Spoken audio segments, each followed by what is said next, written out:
آئے نسلین کو لان تان کرنا بند کر دیں اور آج بلکہ ابھی سے بحثیت قوم اپنے حصے کا عمل یعنی ایکشن شروع کریں۔ اہم بات یہ ہے کہ ہم صرف وہی کر سکتے ہیں جو نبی صلی اللہ علیہ وآلہ وسلم نے خیبر میں 1400 سال پہلے چند گھنٹوں میں کر دیا تھا۔ کیا آپ جنگ میں حصہ لینا چاہتے ہیں؟ کیا آپ جنگ میں شامل ہونا چاہتے ہیں؟ بہت آسان اور مختصر تحریر ہے، اس کو پڑھیں سنیں۔ مرنی سے باہر دور مدینہ منورہ سے بھاگے گئے یہودی خیبر کے قلعوں میں رہنے والے یہودی اب پھر اپنی سازشوں کی وجہ سے نبی کریم صلی اللہ علیہ وآلہ وسلم اور مسلمانوں کو خیبر پر حملہ کرنے پر مجبور کر چکے تھے۔ مگر مشکل یہ تھی کہ خیبر مختلف قلعوں پر مشتمل ایک مختصر شہر تھا جس کے اس پاس اونچی فصلیں کھڑی تھیں۔ چند قلعے تو مسلمانوں نے بہترین حکمت عملی کے تحت جلد فتح کر لیے، مگر اب انہی قلعوں سے بھاگے ہوئے یہودی اب بڑے قلعے میں بہت سکون سے اندر ہی مستقر تھے۔ اپنے کھانے پینے کی بہت سارے ساز و سامان کے ساتھ ہمارے نبی صلی اللہ علیہ وآلہ وسلم کے جانے کا انتظار کر رہے تھے، جنہیں مسلمانوں کی فوج کے ساتھ قلعے کے باہر سے مظاہرہ کیے ہوئے 2 ہفتے سے زیادہ کا وقت گزر چکا تھا۔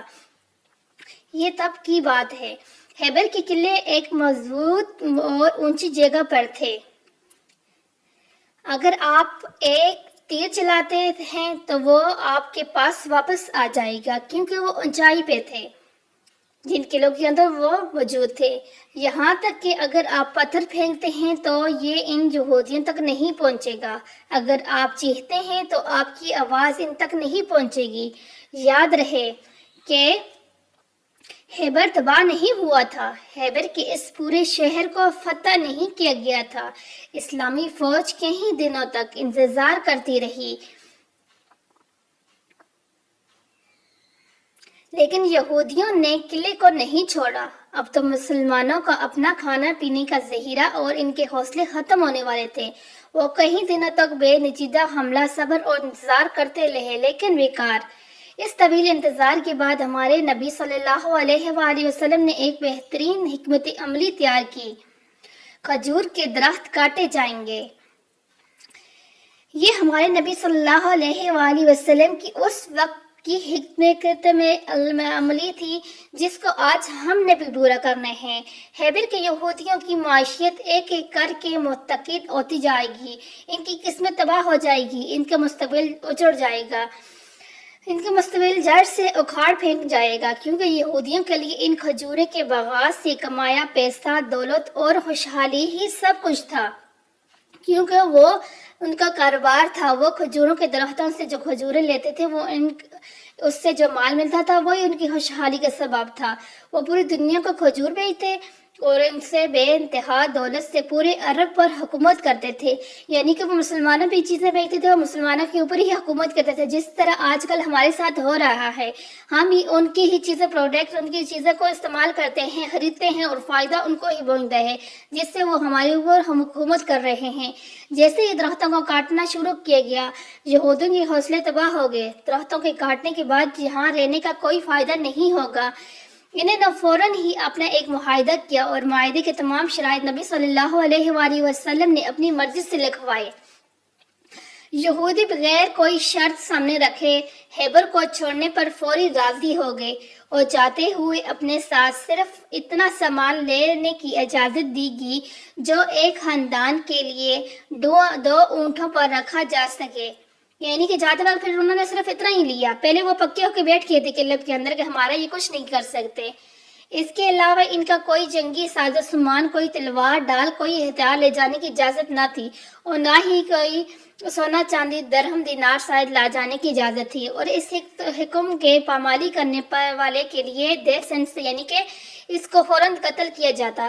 حضرت صفیہ ام المومنین کے سابقہ یہودی شوہر کو اسی جرم میں قتل کیا گیا تھا۔ یعنی یہودی صرف ان درختوں کے کٹنے کی وجہ سے اپنے دارالحکومت جس میں وہ صدیوں سے رہ رہے تھے، اس کو چھوڑنے پر فوری راضی ہو گئے تھے۔ یہ تھا یہودیوں کی معیشت خراب کرنے کا کوشش کی صرف شروع کا نتائج، یعنی ابھی صرف آغاز ہوا تھا اور رزلٹ سامنے آ گیا تھا۔ اگر آپ خیبر کی جنگ میں شامل ہونا چاہتے ہیں تو ایک درخت بھی کاٹ دیں کافی ہے۔ ضروری نہیں ہے کہ اس کے لیے بس آپ یہاں پہ بیٹھ کے باتیں کریں کہ یہ ہمارا جذبہ یہ ہے، ہمارا جذبہ یہ ہے، اس کے لیے کچھ کرنا پڑتا ہے۔ تو اس کے لیے اگر آپ لان تان کرو گے تو بھی آپ کی آواز یہودی تک نہیں پہنچے گی. آپ اسٹیٹس لگاؤ گے پھر بھی آپ کی آواز وہاں تک نہیں پہنچے گی. اگر آپ پتھر پھینکو گے تو وہ بھی اسرائیل تک نہیں پہنچے گے. یہاں تک کہ آپ تیر یا گولی یا میزائل بھی چلاتے ہیں تو یہ ان ٹیلیوں سے آگے تک نہیں جائیں گے. ہاں مگر آپ آج ہمارے نبی کریم صلی اللہ علیہ وآلہ وسلم کی حکمت عملی پر عمل کر سکتے ہیں. کیونکہ قیامت کے دن آپ کے پاس یہ بہانہ نہیں ہوگا، مرنے کے بعد یہ بہانہ نہیں ہوگا کہ ہم کچھ کر نہیں سکتے. ہم کر سکتے ہیں صرف ہم کرنا چاہیں تو. اپنی کلہاڑی اٹھائیں اور یہودیوں کے درخت کاٹ دو. کم از کم ایک درخت تو کاٹ ہی دو. اتنا تو آپ کر سکتے ہو کیونکہ یہ کوئی مشکل نہیں ہے. ہم کر سکتے ہیں. صرف ہمارے اندر یہ جذبہ ہونا چاہیے کہ ہم کر سکتے ہیں. کیسے کرنا ہے؟ آپ کے گھر میں داخل ہونے والی ہر یہودی ایک ایک چیز، ایک پروڈکٹ، ایک درخت ہے. ان کے لیے ایک درخت ہے. جس طرح اس ٹائم پہ وہ ان کے کھجور کے درخت تھے جس سے وہ دولت بے انتہا دولت کماتے تھے. آج بھی ان کے لیے یہ ایک درخت ہے. آپ جو بھی یہودی ڈٹرجنٹ استعمال کرتے ہیں وہ ایک درخت ہے. آپ جو بھی کولا پیتے ہیں وہ ایک درخت ہے. آپ جو بھی یہودی پانی پیتے ہیں، برگر پیزا کھاتے ہیں وہ ایک درخت ہے. ان کے لیے یہ درخت ہے کیونکہ ان سے ان کو منافع ملتا ہے، ان سے ان کو پیسہ ملتا ہے جس سے وہ اتنے مضبوط ہو گئے ہیں. آپ نے دیکھا ہے کہ تقریباً ہر کے جو ابھی نیچے یہ چیزیں آ رہی ہیں تقریباً ہم لوگ یوز کرتے ہیں.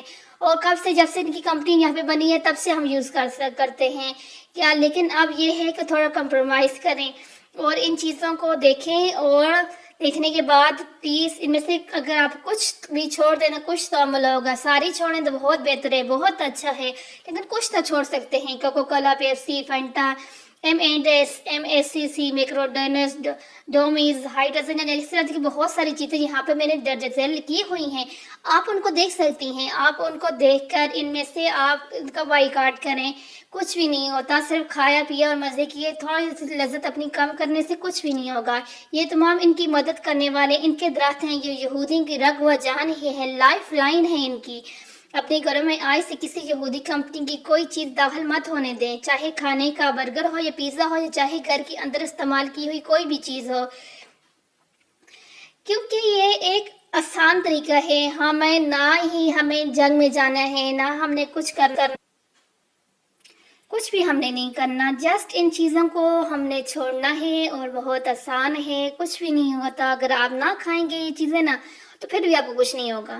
آپ اگر کچھ دن ان چیزوں کو میں تو کہتی ہوں ان کو استعمال کرنا ہی نہیں چاہیے. یہ ہمارے ایمان ہے. آج کل آپ دیکھ رہے ہیں اسرائیل نے جو فلسطین پہ ظلم و ستم کر رہا ہے، جو وہاں پہ بچوں کے حال ہیں، جو ان کے یعنی کہ آپ کو نظر آ رہا ہے، میڈیا پہ بار بار بتایا جا رہا ہے، آپ کے اس پہ ٹک ٹاک پہ ہر چیز پہ آپ دیکھ رہے ہیں کہ آپ کا دل پھر بھی چاہتا ہے کہ آپ ان کا ساتھ دیں. یہ چیزیں آپ یوز کرتے ہیں، آپ استعمال کرتے ہیں تو یہ سمجھیں کہ آپ بھی ان کے ساتھ برابر کے شریک ہیں.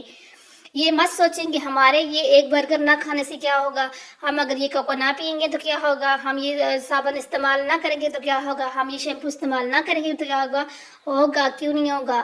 ہمارے اللہ تعالیٰ فرماتے ہیں کہ کوئی چھوٹی سی بھی نیکی کرے گا تو میں اس کو اجر دوں گا اس کو. اور حیثیت مسلمان ہمارا فرض بنتا ہے کہ ہر مسلمان تک اس تحریر کو پہنچائیں. یہودیوں کی سالانہ اربوں ڈالر کمپنیاں جو جہاں پہ چل رہی ہیں بین الاقوامی مصنوعات نیچے دی گئی ہیں، ان کے چند متبادلہ چیزیں تحریر کی گئی ہیں جو کہ آپ یوز کر سکتے ہیں.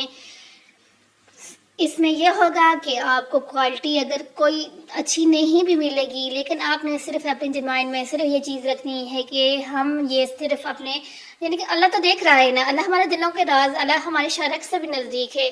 اللہ کو تو پتہ ہے کہ ہم کس نیت سے، کس ارادے سے، کس طرح سے یہ چیزیں لے رہے ہیں. اللہ کو یہ بھی پتہ ہے کہ ہم اپنے یعنی کہ کمپرومائز کر رہے ہیں. اللہ کو یہ بھی پتہ ہے کہ ہم نے یہ چیزیں چھوڑنی ہے، چھوڑ رہے ہیں نہیں چھوڑ رہے. یہ آپ کو اور آپ کی اللہ کے درمیان کا مسئلہ ہے، کیونکہ آپ نے اللہ کو جواب دینا ہے، میں نے بھی اللہ کو جواب دینا ہے، سب نے اللہ کو جواب دینا ہے. اب آپ نے خود یہ ڈیسائیڈ کرنا ہے کہ آپ نے کیا کرنا ہے کیا نہیں کرنا. اب یہ نیچے دی گئی ہیں ساری چیزیں، آپ ان کو دیکھ سکتی ہیں. آپ ان کے اوپر عمل کریں نہ کریں یہ آپ کے اوپر ہے. اور اگر یہ آپ کو اچھی لگے تحریر، یہ ویڈیو آپ کو اگر اچھی لگے تو پلیز آگے آپ بھی مسلمانوں تک پہنچائیں. یہ آپ کو اور میرا فرض ہے. اور کوشش کریں کہ کچھ نہ کچھ تو کریں، کیونکہ یہ مشکل نہیں ہے، بہت آسان ہے. کیونکہ کر سکتے ہیں ہم لوگ یہ، ہم چاہیں تو بہت کچھ کر سکتے ہیں کیونکہ ہم مسلمان ہیں. ہمیں اس ٹائم اپنے مسلمانوں کا ساتھ دینا ہے کیونکہ وہ اس ٹائم بہت مشکل کے اندر ہیں. اس مشکل میں ہم ان کا اس طرح سے ساتھ دے سکتے ہیں تو دے رہے ہیں. میں بھی دے رہی ہوں، آپ بھی دیں، سب دیں. اللہ حافظ.